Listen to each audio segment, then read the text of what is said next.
Most people face similar problems when starting a home renovation.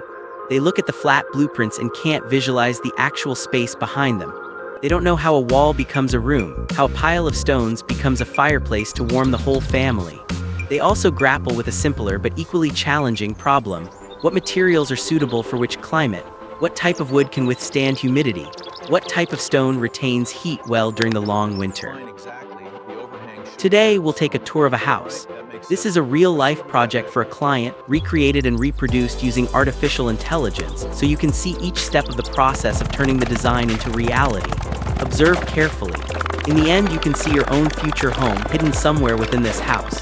And if you want to see more similar stories that guide you to understand the practical logic of home renovation, subscribe to the channel. Let's get started. A forgotten wooden house stood there. The wooden beams were gray and faded from the rain.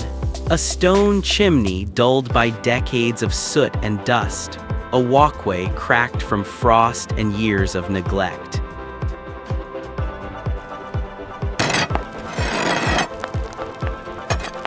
The roof was dismantled first, top to bottom. Dark brown architectural tiles replaced the broken ones, chosen for their weight, heat resistance, and ability to allow snow to escape rather than retain it.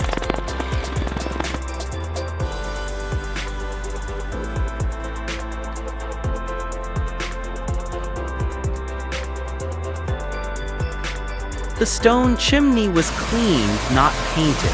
Beneath the soot, natural mineral shades emerged: gray, earthy yellow, rust. Stone needed no decoration, it needed only authenticity.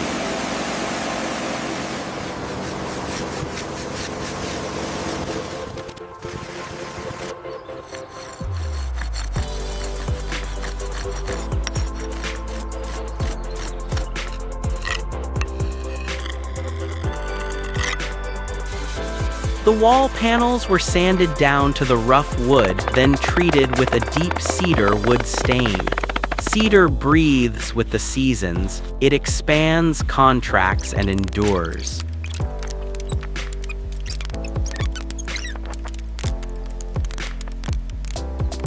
New windows were installed, large enough to let in daylight. Next came the heavy, double wooden doors fitted with wrought iron hardware, for the choice of doors should reflect careful consideration, not a hasty decision.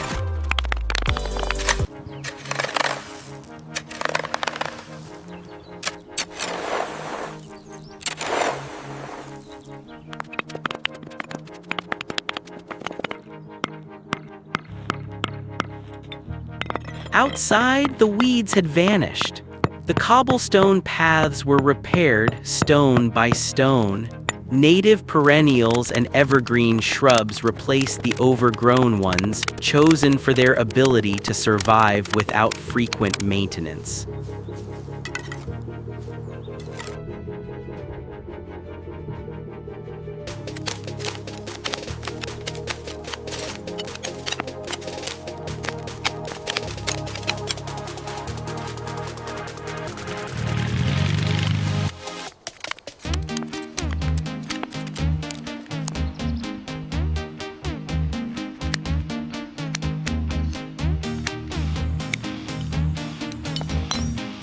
As dusk fell, the low-voltage streetlights switched on for the first time. The cedar trees shone. The stones shone too, and the homeowner, standing on the threshold, finally saw the future instead of the past.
I'll make sure the team accounts for the stone thickness.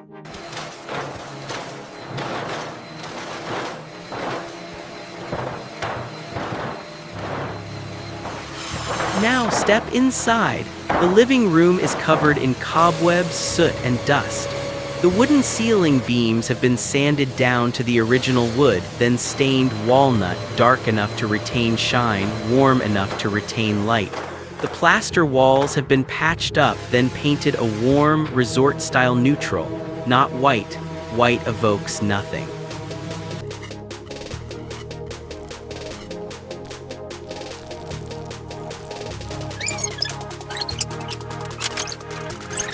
The fireplace is the soul of the room. It was hand-cleaned, stone by stone, then fitted with black glass doors, modern yet respectful of the antique architecture behind it.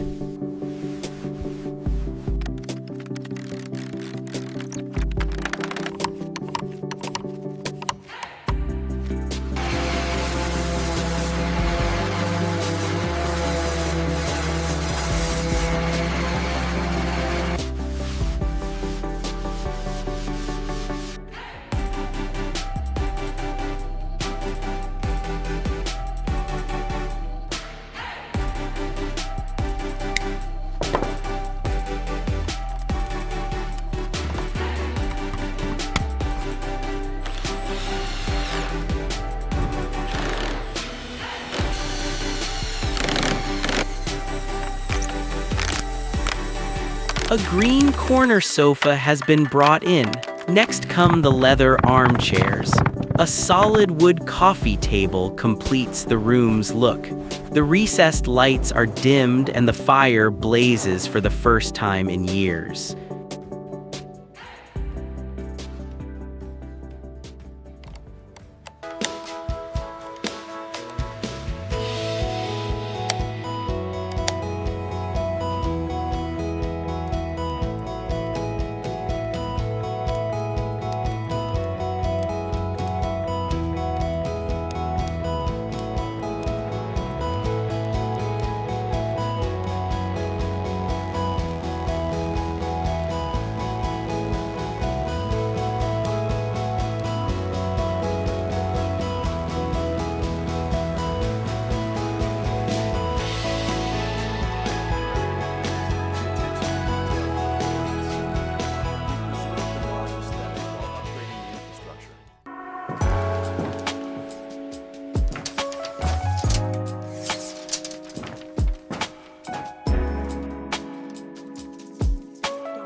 The kitchen features exposed plumbing, mottled stone walls, and copper pipes installed first, followed by electrical wiring, concealed within the walls where they belong.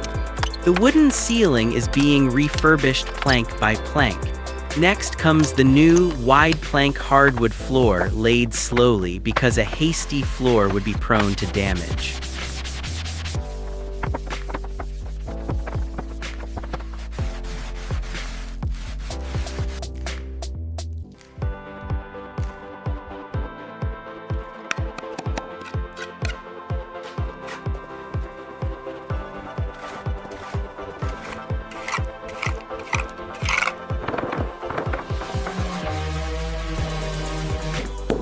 Following that are cabinets made from recycled wood, each carrying the memory of another project, another life. A dark stone kitchen island with a waterfall is the focal point of the room. Above the stove, a polished brass range hood catches the late afternoon light.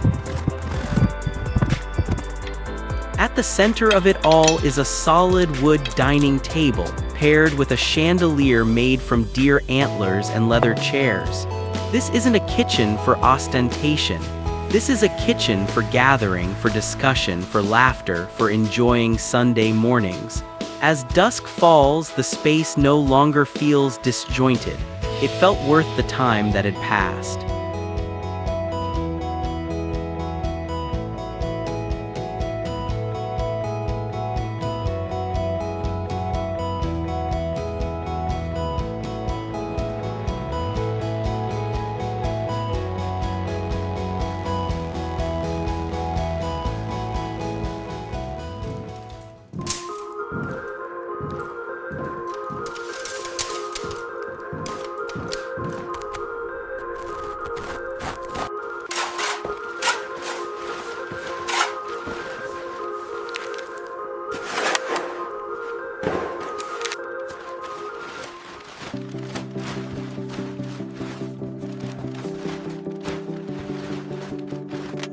The bedroom was beginning to show signs of wear and tear. The cream-colored walls were peeling and the chandelier had tarnished with age.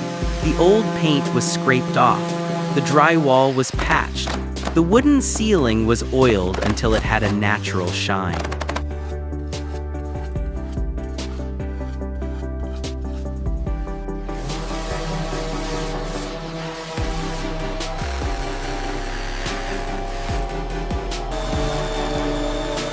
The stone fireplace was rebuilt with an integrated gas stove, both practical and never cold. Built-in shelves surrounded the TV niche, which could be hidden away when not in use.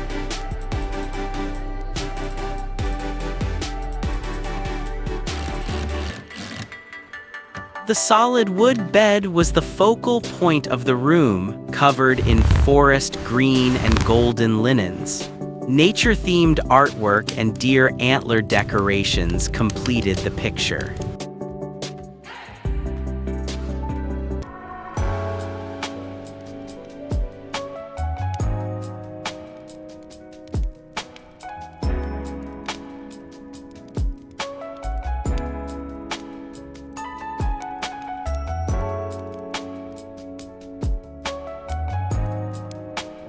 The craftsmanship is simply beautiful. Yeah. I couldn't be happier with the results. Yeah. We're thrilled you love it. It's been a pleasure. Enjoy your new space.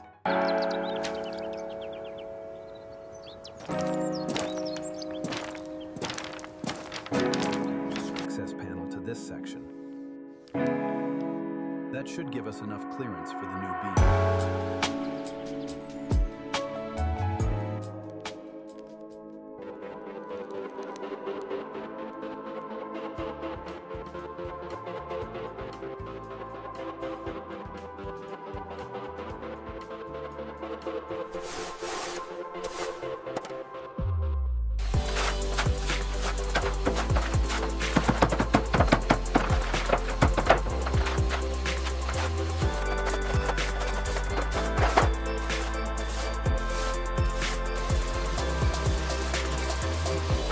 Finally, there's the bathroom, a space of rust stains, broken tiles, a space that has become dilapidated.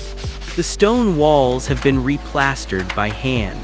Irregularly shaped slabs of stone are stacked on the floor, one slab at a time, until the pattern matches the square-patterned ceiling above.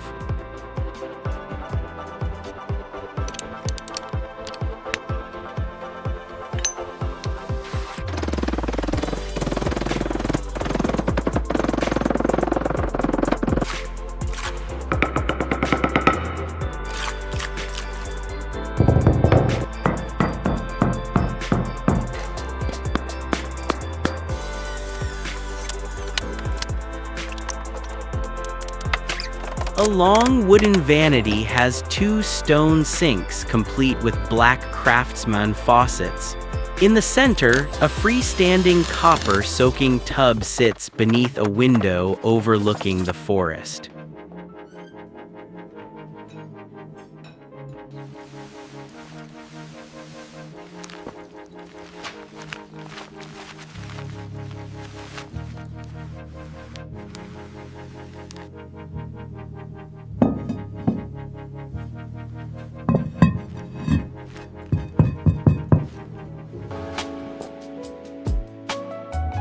It is absolutely stunning. The copper tub is perfect.